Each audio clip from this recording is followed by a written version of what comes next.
Time to start. Good afternoon, everybody.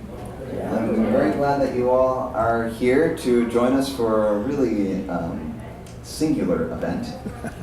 We like to do these programs, Neighbor Spotlight, a few times a month here at Project Independence, where a member of our own community is the spotlight for the program. We came up with the idea because we have a lot of special guests come in from the greater community to share their talents and interests and stories with us, which is really wonderful. We have a lot of really great people come in to share themselves with us. But we also have a lot of really, really interesting people, wonderful people here with great stories to share and great talents and interests to share, already a part of our community. So we started this program, Neighbor Spotlight, to make sure that people have a chance to share their own stories and their own interests. So I know some of you in the audience have shared Neighbor Spotlights before, and thank you for that. We love to hear your stories. And today we get to hear from Ron Hadley. Many of you may know that Ron Hadley is responsible for the pool table that we have downstairs. But he also has a fascinating story to tell us all about his time as a naval officer during World War II. So without further ado, I'm going to hand it off to you, Ron. Put it where it belongs. There you go. Thank you very much, Jack. Jack's one of the shining stars of this whole operation. I'm sure most of you know that. Without further ado, he said, so let's get the ados going. Good afternoon. I'm very pleased to be here. This is a great honor. And I speak for all the World War II vets that aren't around anymore. But without anything further, my experience was in the Navy. I signed up, got an arrangement where I could, if I was almost out of college, I could go ahead and get in the Navy and then keep me out of the draft. Very important in those days. But so let's see what we have. This is just so that I see most of our guests are ladies. Women played a very important part in World War II. Working in factories. Here they are working on some Navy floats. But also they had all sorts of jobs at home and kept the home fires burning as well. I know I had a wife who worked in several jobs, one in the cannery. This was in California. You had to keep the canneries going to feed the soldiers. So she had a job in the cannery. She also had a job at the Navy Air Base, which flew dirigibles out of it. But then she, as we go from there, try it again. Here we are. Right. There's the ship that I was assigned to. This is an APA Thurston, and this is not the best picture of it. I'll show you a better one later on. But this is a working picture of it, and this was when we were just back from the Pacific in a long time. But that was not where we ended up. I got on board this ship in Hudson River, New York City, and we immediately left for Europe. What kind of a ship is it, Ron? It's an attack transport, and you might look like a freighter, and it isn't that much different than a freighter. But we could carry, for Normandy, we had 1,000 men aboard. Now these were not spacious quarters. In other words, they had pipe racks one above the other, and that's where they slept. And the holes were filled with soldiers. And those were First Army soldiers, and different types. But anyway, let's go from there. And let me just give you a little bit of background. This ship also carried small landing craft. And all these small landing craft, this is an LCVP, similar to the Higgins boats that you've heard about. And then the next is the LCMs. These were also small. We carried them also on board. And this was all metal. The LCVP was not. It had a metal sheet on either side to fend off bullets. This one was all metal, thank God, and I happened to draw it for Normandy, which was great relief to me. There was also another landing craft that we had on board, and that was the British LCA. I'll be honest with you, on the invasion, I didn't see them, but I knew that I had responsibility for some of the LCAs. I always wondered and was concerned because they weren't at the right place at the right time, and I was afraid a lot of them had sunk. And it was not a very seaworthy boat. And as you see, there wasn't a ramp in front for the soldiers to get out of. They had to go over the side. That's the reason for the lines along the side, that they could hang on to the side of the boat. It's not a very good arrangement. But so anyway, we'll talk about that a little bit later. Then, so we took off. This is the North Atlantic. The red line there really isn't the way it went, but as you may know or may not know, the world is not flat. It goes round, and so if you're navigating, you have to draw a course that actually is curved to the north. And so therefore, this isn't too far off, but you see Greenland and so forth, Iceland and so forth. We went up to Bristol, England, and Cardiff, Wales. That's where we landed, in the Bristol Channel. The Bristol Channel has a very high difference in level, because I can't think of the word. The tides? Tides. Yeah. The tides are such that when we went in, it was high tide, we had no problem. But as we looked off to the side, you could see fishing boats all lying on their sides in the mud. And they had a tide that was about 30 feet there, which is a lot. And so, point out where, do you know where Bristol is?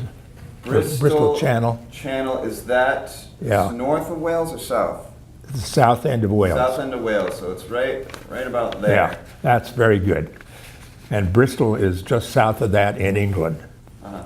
But in any case, that's where we landed, let off the soldiers that we had on board, and these were Army men. We had something like 800 on board. So they got off, and that's the first part of the war that they saw. Next one. And as you looked around, you found out that the streets of London, streets of England is what I should say, were just crowded with all sorts of vehicles, even planes in some cases, that were waiting to go into action. And this was on the English coast to the south, English Channel, in other words. And Wow. Then let's see where we were. This is Portland Bill. As you see, we had protected by a breakwater at the other end. This is adjacent to Weymouth, England, the south part. This was a resort location. The king used to go there for vacations. This goes back a number of years. And then the town wanted to do something to honor him. So these were chalk cliffs in back. So they cleared off the chalk cliffs and made in effect a bas-relief on the wall showing a picture of this king on his horse. Well, they thought it was great. He got there and saw the horse and saw the picture. He said, "You've got me going out of town. I'm never coming back again."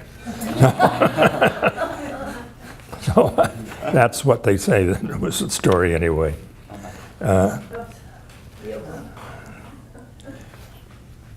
Getting right into what we were doing, We left then, by the way, and went up to Loch Long off the River Clyde in Scotland and waited there for the invasion to start, then for us to go down. Then we went back down. We'd been here a couple of times before, but went back down to Portlandville to get ready for the invasion. This was in late May. And we, one night,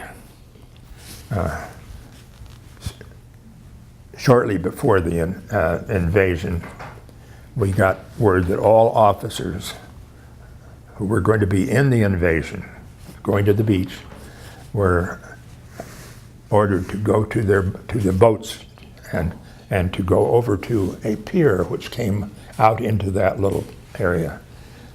The Brits like dancing a lot, and they have dancing clubs and all that sort of thing. There was a pier going out into this Portlandville area, and in that pier, on that pier at the end, was a dance hall, a good-sized one. Well, we were sent over at 2 o'clock in the morning to go to this dance hall, but we were sent over to go in down below and to climb up ladders to get into the dance hall. This is so we would not be obvious. We were doing all sorts of things to keep the Nazis from knowing where we were, when we were going, and so forth and so on. So that was that was just one of the things we were doing. Just as a further example, immediately before the invasion, the Nazis were sure that we were going, or I should say, Hitler was sure that we were going to go in where we had tried to cross before with the British, and it had been a complete debacle. And the west side, the east side of the channel, it was a narrow place to go across. It would seem like a logical place, yeah. And so that's exactly the point. Thank you, Jack. And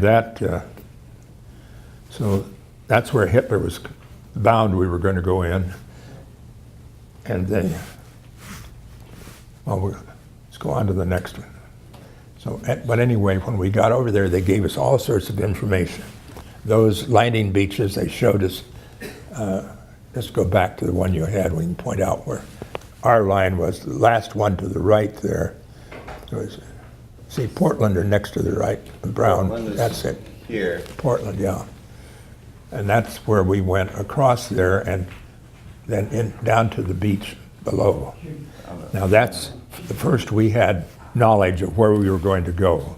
They pointed out that this was where we were going, and we had charts that were given to us that time. They were called Bigot Top Secret, and they had information as to exactly where we were supposed to go and exactly what the obstacles were. There were the Free French, or the French who were working on our side and were local, had done all sorts of work for us. They put in these obstacles so they knew where they were. That was, of course, under German rule. And so that night, after they would put in certain obstacles, any obstacles, they would go back and report to their radio contact with Britain and would say, we've got,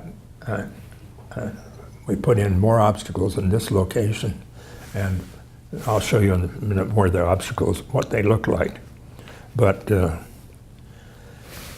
well, that was, and these are different beaches, but that's where we went. Now, you see Rommel is in this area. Rommel was the German high command, and where we went was, you see Pointe du Hoc up there, go to the right of Pointe du Hoc, and the last part of that beach is where we went. We were in the extreme right. So Pointe du Hoc, yeah. And you went Omaha's right here. Yeah. And so our boat was the last on the right flank of that. And when we got there, we were told what wave we were to be in, what we were supposed to do where. And that's when they said, don't look at all the church steeples and such as that. They will all be bombed out by the time you get there. So there will not be a place for you to indicate where you're to land. And then we and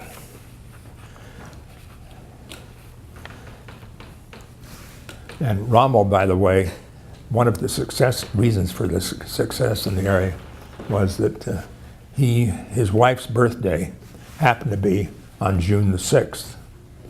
And so he had a special present to take home to her, and so he left and went back to his home, and which was obviously in Germany, and he and left the command under a junior officer, junior to him. He was as top as you could get, and so he had tried to get panzer divisions to come to support him in this part, which he felt was where the invasion was going to be.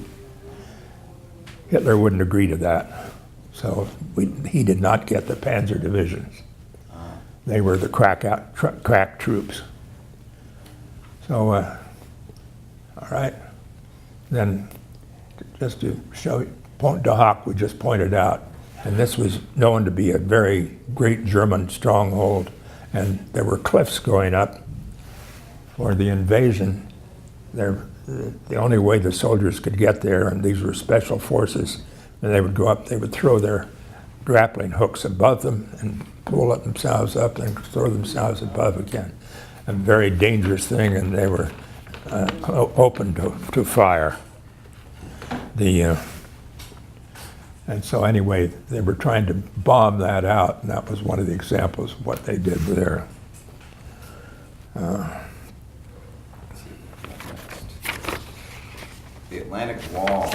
Yeah, the Atlantic Wall. Now that's something that I didn't realize, and is a surprise to a lot of people. The Germans built a wall from the Spanish-French border down here at the south, yeah, right there, all the way up along the coast, the green, above Denmark, and across to Norway, and then all the way up to where Norway joins Russia. And so that was the wall, and this is the way that some of that was, and immediately above the place where we landed is where this sort of up this part of the wall was. It was not very easy to handle. Right.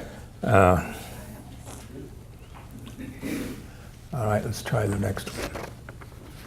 So, all right, this is another part of the story, but let me just go. So they gave us our wave number, the boats we were supposed to have, who was in charge of what. I was going to be the right flank commander of the 5th wave, they told me, and I was going, and the right flank commander, I was a junior officer, I was an ensign, which is as low as you can get and be an officer in the Navy. It's the same thing as a second lieutenant in the Army or in the Marines. And so this was my duty, second in command to the 5th wave. Before that, we had met on a British ship to get some other information. And the commanding officer for the 5th wave was a British officer he was higher ranking and had more seniority than I had, or the 3rd in command, who was another British officer. And the 3rd in command came to me afterwards and said, "You've been in invasions, you've been trained. Our commanding officer in this wave is actually what was it? I think a cruiser officer." He says landing craft or something he doesn't really recognize. But be that as it may, that was what we got. Then we went back down the ladders to our landing craft under the dance hall and went back to our ship. We hadn't been there very long before we heard bombs going off, this is in England. It's not supposed to go off where we were, but nonetheless, there were Junker 88s flying over. This is just a picture of one of them. And so you can tell it's German by yeah, the cross. yeah, and These were dive bombers, actually, and they came in great quantity. And you might say, well, how would they get there without being stopped? The reason was because, very obviously, but very clear, we had lots and lots of planes going over on bombing raids, leaving England to go over to France, and even to later on, well, some places, parts of Germany. And then they would come back, but we had no idea how many would come back, because we knew that every time you'd lose some planes. So the Germans recognized this, so when they saw a bombing rain come back, they just hooked onto the back of that bombing rain, and so we'd see these planes coming back. We knew they were ours, and they'd come back with them. So that's the reason these Junkers were right over where our ships were. There was no smoke screen, no protection at all. The British immediately started a smoke screen, and they put it up, and it was only so effective because they'd already dropped their bombs. One bomb landed right off the starboard side right side of the number 4 hold, and it cracked a lot of things, including throwing our main. Excuse me, I'm getting old. Forget some of the stuff, the terminology. But in any case, so the bearings on our drive shaft, let's put it that way, were damaged. And then they also sprung some of the plates in the bottom of the ship. Ship's made with plates of steel. And so that's what happened on that. Wow. Then they,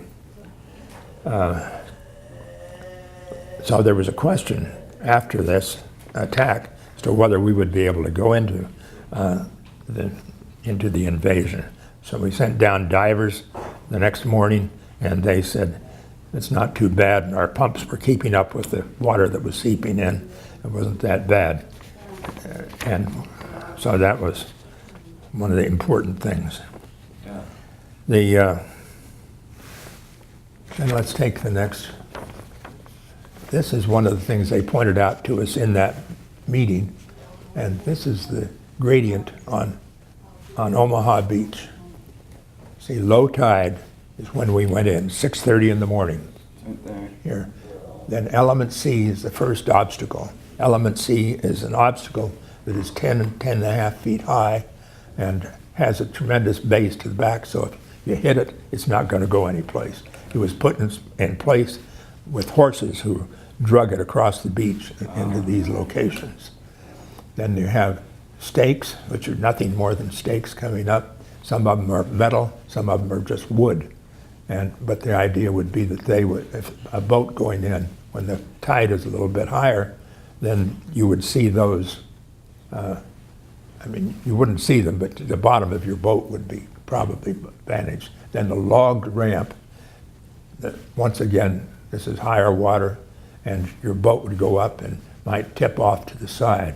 Then the hedgehogs to the right, those are metal, frequently made out of railroad ties, not ties, but rails from railroads, and then chop them off and put them in a formation like that. Then you went up to a gradient, which were rocks at the top of the beach, and then the seawall was at the top.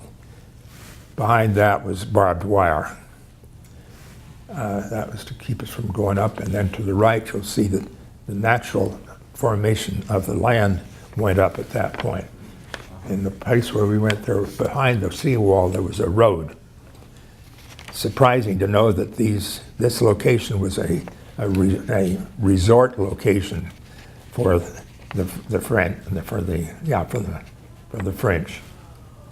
And at the back, above where we went in, there were big stone houses. There were apparently summer homes or summer estates.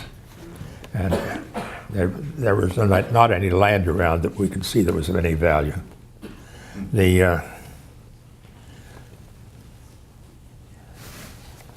Okay. Here's the Oh yeah. hedgehog. I forgot I have these. There's a Hedgehogs. Right. So you can see that they're made out of those pieces of railroad. and this is That's a rail one obstacle. of the rails. Made it, just it's a tree is what it is. Yeah. And here's element C. Yeah, here's element C. Now this one has holes in it, which was good for them, but a lot of them were solid, and that's 10 and a half feet high. All right, now let's have the next one. Now, from looking at it from the land side, this is Omaha Beach at the back, and the English Channel beyond that. And this is the English Channel. Yeah, and here you find a lot of little farms, because the farmers lived in the towns and came out to work their farms. And this was is not unusual in Europe, quite common. But the farms were not very big. That's the way they operated. So Then- there weren't people living here. No, well, there were in the season. There were seasonal people there, Okay. and there were some others living there too. And just off to the left there was Virville-sur-Mer. Virville-sur-Mer was a lovely little town with a church in it, and that was what they told us not to get our location on, but we knew that the church steeple where right there was exact location we should go in. So, and we had those locations. Well, and let me take you back to the ship, our ship. No, we'll wait for that. We went back to the ship, and not that night before, but we then from there we had to move to. When we were there, the ship got there at about 2 o'clock in the morning, between midnight and 2 o'clock in the morning. We left. We were all prepared to leave on June the 5th. That was delayed one day because the weather was so bad that they delayed the whole invasion by one day. And we ended up by leaving the next day. They spent some small boats across to go by themselves. They went, some of them got not as far as the other beach, but they got out quite a long ways in the channel, and they had to come back. Well, the other ships, so we left late in the day, and our ship and lots of other big ships heading for the invasion locations. And we got over there, and there at that point,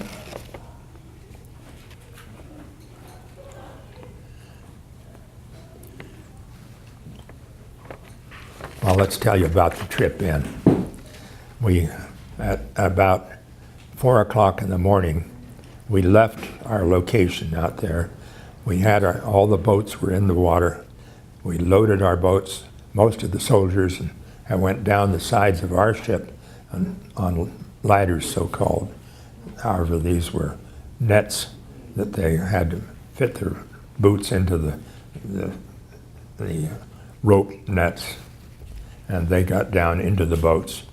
And it was a precarious sort of thing because the waves were still high at that point, and so it was very uneven sea. Then and we headed for the beach. We had a compass. We knew where we were going with that. It was dark, so you couldn't see anything, so we knew where with the compass where we were headed. And so I had a lieutenant and 36 First Army men who were prepared to get rid of obstacles. They were wearing bandoliers across their bodies, around their waists, of plastic explosive. Their objective was to take a hunk of that explosive, put it on a hedgehog or whatever they wanted to get rid of, and then set it off. And so we headed in. They were in the boat, and we were, as I said, in an LCM, which you saw earlier, which was an all-metal boat. So we headed on into the beach. We got about a third of the way into the beach, and as we were looking, of course, and by that time we could get a little bit of view of what was out there. Looked off to the starboard, and here was a whole flotilla of Navy ships, a couple of battleships, several cruisers, and so forth. They were sitting there, nothing was happening, and so we hadn't been told about this. We'd been told about the airplanes and what they were going to do. As a matter of fact, the night before the invasion, we were called up to the wardroom, which was the officers' country, and and we were told then we had a fairly high-ranking British Air Force officer on board who was an observer, and he said, "I'll tell you what the Air Force is going to do, and you guys don't have anything to do." And he said, we're going to start in bombing. This is the whole, not just the British, but everybody. We're going to start in bombing at midnight, and we'll bomb the whole northern part of France. Then 2 hours later, we'll cut to the coastal areas, all the coastal areas of France. And then 2 hours later, this will be 6 o'clock in the morning, we'll then cut to just the area where you're going to land. And that will be, so we'll have 30 minutes of hard bombing. And so that was the ideal. So as we were going in, we could see the bombing throughout the whole northern part of France and the other steps too. But as we got closer, kept waiting for the bombs to go off on the beach. We didn't see that. And the weather was bad. Visibility was almost impossible. So we went, the ships, the Navy ships off to the starboard were obviously waiting for H hour because they didn't want to give up the location where we were all going. And at this point, we had I'll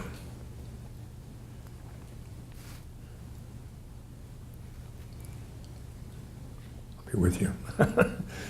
But at this point, we were in a situation where we were ready to go into the beach, but I didn't have any of the other members of my wave. And we got to a line of demarcation, which is 2,000 yards out from the beach. You had picket boats and small boats that were going back and forth on that.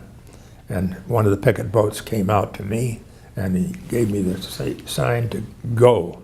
And I said, "I can't go." I yelled at him. I said, "I can't go, I don't have my wave." He says, "It doesn't matter, things are not going well on the beach. Get in there." So we headed into the beach because he was my command at that point. Yeah. And so we went into the beach. The wave commander wasn't there, I never did see him. And I didn't see any of the British boats. But so we headed for the beach. And and you might say, well, weren't they shooting at you? Yes, they were, but only until we got about, I'd guess, 80 yards from the actual beach. And then they opened up with German 88s, which were 88 millimeters, and they would fire and anyway, groups of them. They go boom, boom, boom, boom. And fortunately, they wanted to get the personnel. They were not worried about the boats and so they fired at a personnel fire shells at us. And they were, and afterwards we found shrapnel all over the deck of our boat. Then, so we got to the beach. I could see where we were going at that point because we were supposedly in the fifth wave. We found out after that, immediately after that, when we were leaving, that we passed the third and the fourth wave coming in as we were leaving. So we were not in the right order, which didn't make that much difference, I guess, at that point, because the beach was fouled up with, things were not going well as they told us. Then we, what's our next one? Yeah, well, this was afterwards, but we saw that picture of the German wall, and this is the way it looked afterwards when those Navy ships had bombed the hell out of it. And their duty was to get rid of the German wall. And if you look up the top, you'll see some Germans with their hands on top of their heads marching along. And that. Oh, Jack. Oh. Eric, I'll walk with you. I'll walk with you. get out, I'll walk with you. get out, Okay. get out. Come with me. Get out. Can You get hear some- me? Can you get somebody else? Come on. Everybody out. All right. Get out. All right. I need to stay here with you. I need to stay here with you. There. Get out. Get the hell out of here. Perhaps it'll be better if I go ahead. This is, we can use, other slides can catch up with us. But this is the destruction of the wall, the cliffs behind the beach. Now,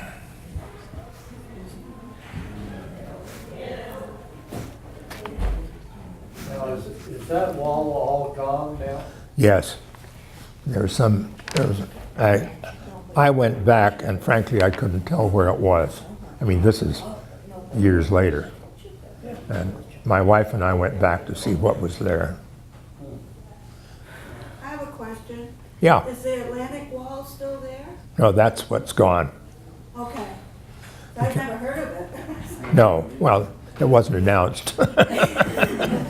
But it was, but it was there, and we saw it initially. And where we went in was, as I said, in the entire right flank of Omaha Beach, and just before you got to Pointe du Hoc, and that was a place where we could see a pillbox at the right, but that wasn't really a part of the wall. Go to the next one, Jack. Glider. This is an example of the gliders that went over when we went over. And you think of them as people jumping out, paratroopers jumping out. Actually, all of them didn't. Here you see this destroyed. The Holsteins are not doing well. They probably didn't give milk that night. But this was a motorless plane that went in. And there were a lot of those that went in. All right, let's go to the next. Now this will give you an example as to what the invasion looked like. This is an LCVP, and one that I took in the second time I went in, but they went in the next one, please. And here you see it, and at the back you can see the back of Omaha Beach. Yeah. They were not, everybody didn't get out in dry weather, because you got in, the boat went in as far as it could, and then the soldiers got out and were on their own after that. Then this will be scenes of,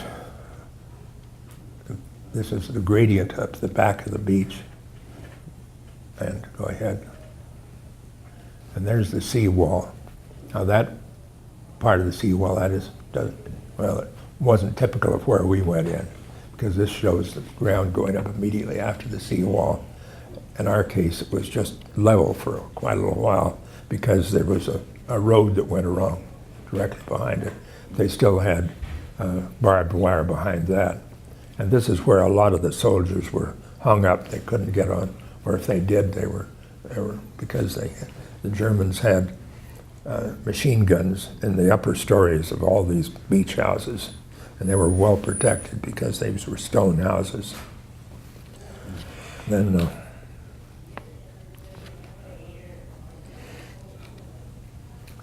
I think that I'm going to leave that invasion, and so after we went back that night, to Portland Bill on the north coast to the north coast of the British Canada, the south coast of England, north of the British. Well, anyway, we went back that night, and because our troops were gone, our duties were gone. They didn't need any more people taken into the beach. The second time I went in, by the way, it was not the same side. I went in quite a ways further on Omaha Beach, further to the port side.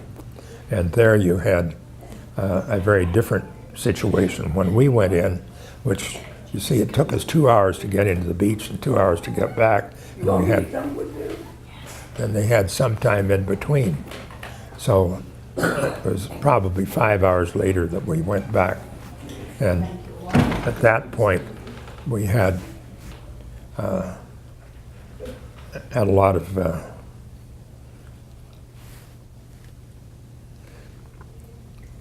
anyway, a lot of time had taken part. And what had happened, obviously, was that the Allies had been able to capture, the United States Army really is what it was, had been able to capture and fend off the Germans who were protecting that part, because we went back, going along the back of the beach, we could see Nazis in their uniforms with their hands on top of their heads marching across. And so they all had been captured. Wow. Well, now we'll go back to the southern France invasion. A lot of people don't even know there was an invasion of southern France. However, this was an important invasion too. And we went in Bay de Pampelon, which is to the right up there toward the top. Okay. Yeah, yeah, Here? just below that. Here. Yeah, and that's where we went in, and this was in LCVPs. The military people figured they'd try a new approach. Rockets were big at that point, so I was in the first wave, and there were rocket boats on LCTs about 90 feet long, and and in that they had put fixed rocket launchers so that they would fire them off in succession. And the idea was they'd go over the first wave, the rockets wouldn't land on the beach and blow up anything on the beach. That sounded good. However, when we were going in, a lot of these rockets didn't go as far as they were supposed to, and so a lot of our soldiers got wet because of the splash from the water coming into them. But that was one of the things that didn't work out, because they didn't use it in the future. But in any case, in that manner anyway. Then let's go to the next one. Then, so we ferried all over the Atlantic, not Atlantic, all over the Mediterranean, and took boats up, took troops from North Africa up to France. Even one time we took mercenaries. These were soldiers from North Africa, the deserts. These soldiers had never seen water before. So they got up there, they were marched out onto a quay, nothing more than a stone pier going out into the water, and they were told, all right, get in these boats. They'd never been in a boat before. These were small boats, and they were rocking and so forth. And there was some problem. They had French officers, by the way, and so they eventually got into, by mercenaries, they were being paid. And I talked to the French officer, whom I got to know pretty well. He was on board several days, and he said, we have no feelings that these fellows are going to be with us for the war. We know if somebody offers them a sou more, a few pennies more, they'll go and work for the Germans. But that was the way it was. And one thing that, I'm going to give you the facts. Our skipper said they started to bring women on board too, and he says, no women on board my ship. And so they put them on LCIs, landing craft infantry, and took them on those. But the women there were 7 men to a tent and 1 woman. This woman was to cook and sew and so forth. And so that was the operation there. Not a very good one, but it was a fact. Then we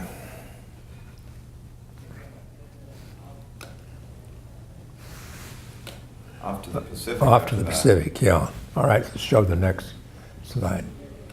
So we were off to the Pacific. We went back to Brooklyn, to Red Hook. Better give another. There we are. And that's our ship after they got through reconditioning it. And they put a huge tent over the whole ship to fumigate it because there were cockroaches and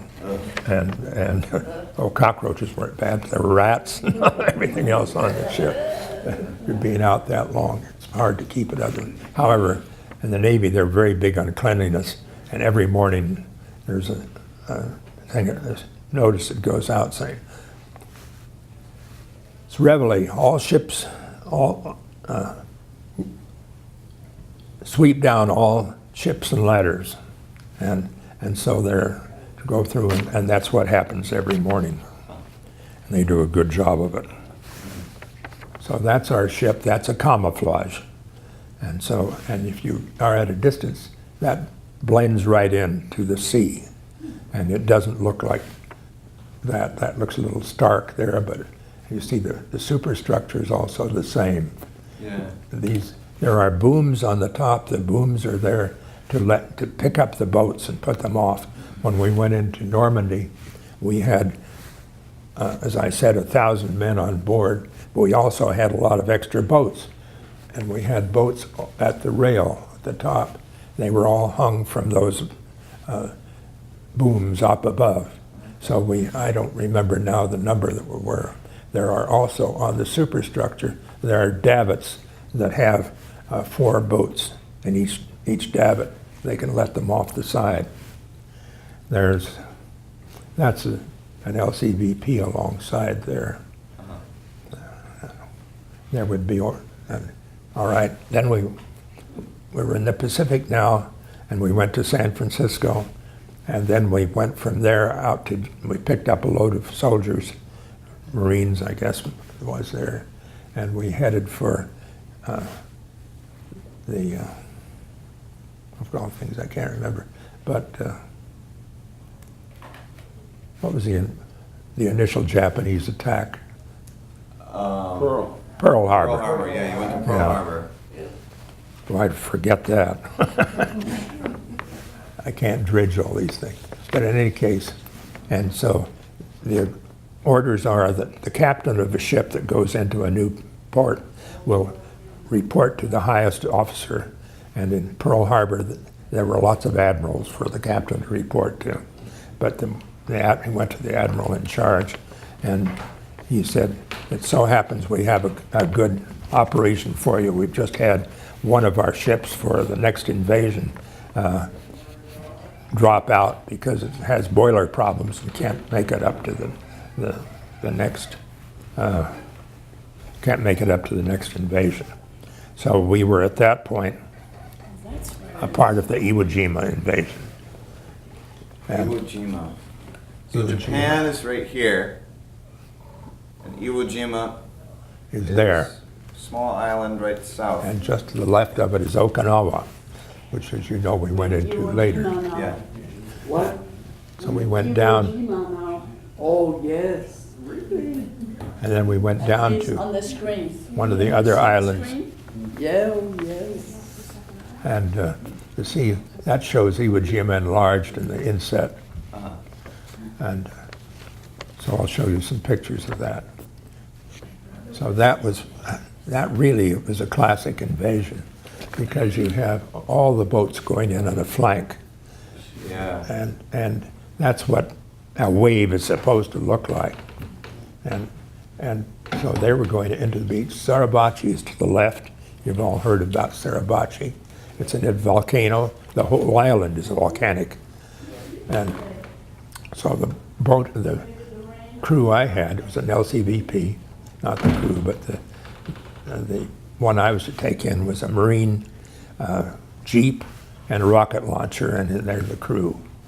And so we headed in for the beach. We were in a wave, but it was not one of the early waves. And so before we got to the beach, I told the one in charge of the Jeep, I said, we're going to hit the beach in just a minute or two. And he said, all right.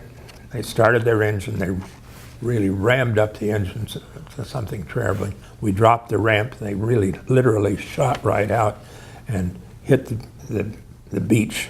The beach there was made up of volcanic ash, and they sunk right into the volcanic ash. And later on, they sent in big equipment to get these Jeeps out of the way, but they could fire their rockets, of course, from that location, but they were only going to one location. Yeah. So that was not desirable. All right, let's hit the next one. This is what the beach looked like with the gradation right away. And let's go to the next one. And then, so there we were, and we let our boat out, our Jeep out with the rocket launcher. And so my first thought was, let's get the hell out of here, because they were firing at us. The Japs it wasn't serious like it was other places, but it was, they were, what do you call them? They were lobbing stuff over at us anyway. And so there were corpsmen on the beach and said, you've got to take casualties off. These weren't our casualties, it's an example. So they loaded our boat with casualties. And so we headed out then to two or three LSTs.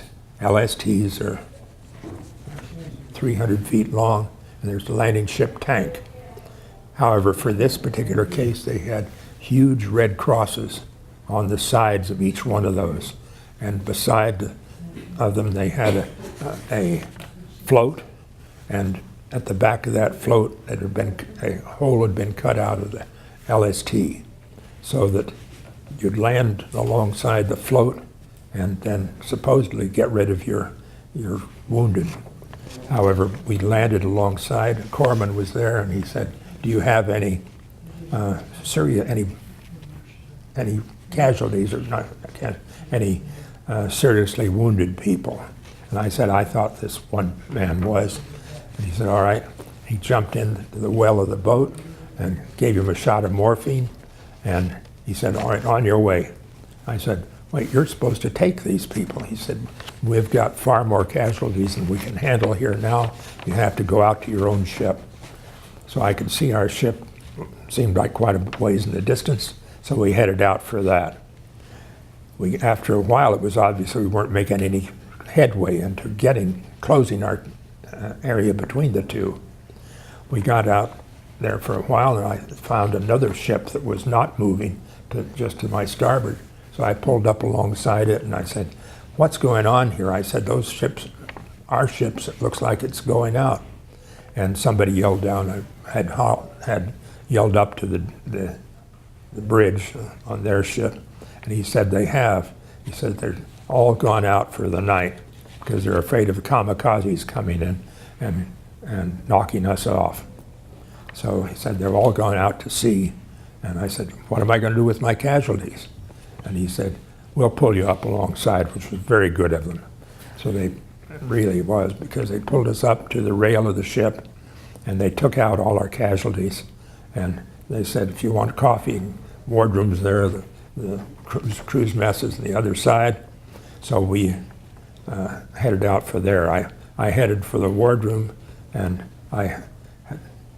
when I almost got up there, I guess I'd gotten up to the point where I could look in through a porthole, and I saw that all of the tables that were ordinarily for eating were out, and they had made each one into an operating table. And then I went a little further along the side of the ship, and here was a pile of human parts, arms, legs, all sorts of things that they had gotten out of the where they had been operating. One of the worst scenes I've ever seen, worse than seeing actual casualties. Then, so that was where they were. All right, now let's go on to the next. These are some of the scenes on Iwo Jima, and You've got about 5 minutes left. all right, and here you have a flamethrower going across, and because that's actually our ship was right next to the well, just below Suribachi and below the beach, because at that point they were not shooting at the ships. It was a totally different war, and so we found out what was happening on the beach. The Japanese had this, of course, forever, but they had worked assiduously in building fortifications. Some of these fortifications were four floors deep, and so they were very well fortified. So, and when we went in to try to do anything, it was almost impossible. But our good Marines did a hell of a fine job. So that's what the flamethrowers were used Yeah. for? Yeah. To clear out some of the resistance. And Oh, here's the flag on Suribachi. oh yeah, you've all heard of the flag on Suribachi, and this, as a matter of fact, we saw a first flag go up, and I was up on the bridge at that point, and I could see it. And we had field glasses to look, and said there's a flag going up. That showed that we were making progress going up Suribachi, and then that flag came down, and this later when it came up, it was bigger, and so this is the one that they got the picture of that eventually became the Marine Memorial in Washington, D.C., which is very impressive, I think. All right. This is a foxhole with a Marine and a dog, military dog in it. Let's go on to the next one. Now, from there, we went down to the South Pacific. Oh, by the way, we were there for 14 days. We were supposed to be there for 4 days, but we had to stay because we had the commanding general on board our ship, commanding general for the Air Force that they were putting in. And it was not safe for him to go ashore, so we then, at 14 days, we transferred him to another ship because we had orders to go to the South Pacific to pick up landing craft, which we realized later was for the Japanese invasion, to bring them up, to get them up closer to Japan. This is Okinawa. That was our next scene. We had the floating reserve that time, so that meant that we would keep these soldiers on board our ship until they were needed. If they were not, they wouldn't be landed until they were properly, things were right on the beach. Here you can see down below there, like that. So this is Japan, Yeah. and then Okinawa is south of Japan. And this is a blown up picture of Okinawa. And we were, our ship was up toward the top there. Up And, here. yeah, and there's a little island up there called Aishima, and we got a message on the radio that Ernie Pyle, whom some of you may know, but Ernie Pyle was a great correspondent, and that he had been killed on the Aishima, which was, we could look right over there and see the island. It was a shock to all of us because we'd all followed Ernie Pyle's messages for a long while. Yeah. All right, so this is one of the kamikaze planes, and you see the rising sun on the wings, and they would come in, and one went over our ship really very, very low. And I was on the bridge. I thought I was looking down on it. Maybe I was looking straight at it. But nonetheless, it was going over and was headed down. And I'll tell you, every gun on the ship was shooting at every plane that came toward us. And so there was an awful lot of metal going around. So, and it went down immediately the other side of the ship, which was very fortunate for us. Now here's a kamikaze hitting a carrier, showing you all the air gasoline blowing up. The horrible sign. That's the end of that part of it. Then let's just turn to the next one. We'll just close it off in just a couple of minutes. Then after that, the captain called me in and said, this is when the war was over. Now this isn't immediately, of course, but after the war was over, he said, how would you like to go up the Yangtze River? And I said, well, it sounds good, but I said, I have enough points to get out. And at that point, you got out by the number of points you had. And he said, yeah, he said, but I don't have a navigator? Navigator. That's what I was at that point. I was a ship's navigator. And he said, I don't have a navigator for the ship. He says, so you can volunteer or I can order you to stay. So it wasn't a hell of a big choice. And I had, he was trying to make me honorable, I guess. But in any case, I said, well, I had arrangements to go to Stanford Business School. And I said, well, you give me a week off. They said, at least I can go up and try to cement things and find out what's happening, because I'd gotten approval on attending the business school at the beginning of the war. And so I did. They explained to me things had changed a little bit in those intervening years, and now they were only accepting graduates of Stanford. I had not graduated from Stanford. And so so that was what happened to me. Now, this is shooting a star. It sounds odd, but this is a sextant. And Jack knows what a sextant is. And you find first, before you even go out on the deck, you find out what stars you want so that you can get a crosshatch and find out exactly what your location is. And in that manner, you are able to keep yourself going in the right direction. In any case, what you do is you locate the star when you can finally find it, and then you bring it down to the level of the sea level. Oh, we have another picture. Oh. And then you say mark, and your quartermaster who's standing behind you and has a stopwatch, he marks exactly what time, what second it was that you got that down to. Then you go in and work a lot of numbers, and you come up with a line that says you're someplace on this line, and you get another line that crosses it, then a third line that crosses that, and get a tiny triangle that should be good. Yeah. Okay, let's just go on to the next ones. These are the different places we went all over the Pacific, picking up soldiers, sailors, and Marines, and in that manner taking them back to the States, because after all, these poor people were out there and needed a way to get home, and they couldn't fly them all home. So and here's an example. Oh, wow. A lot of Marines on board ship. And this is as we were coming, or about to go through the Golden Gate. So everybody was topside. Yeah. and so that was, but ordinarily you wouldn't have all these. They'd be below. Yeah. But Oh, that's it. that's the story. That's the end, and thank you very much.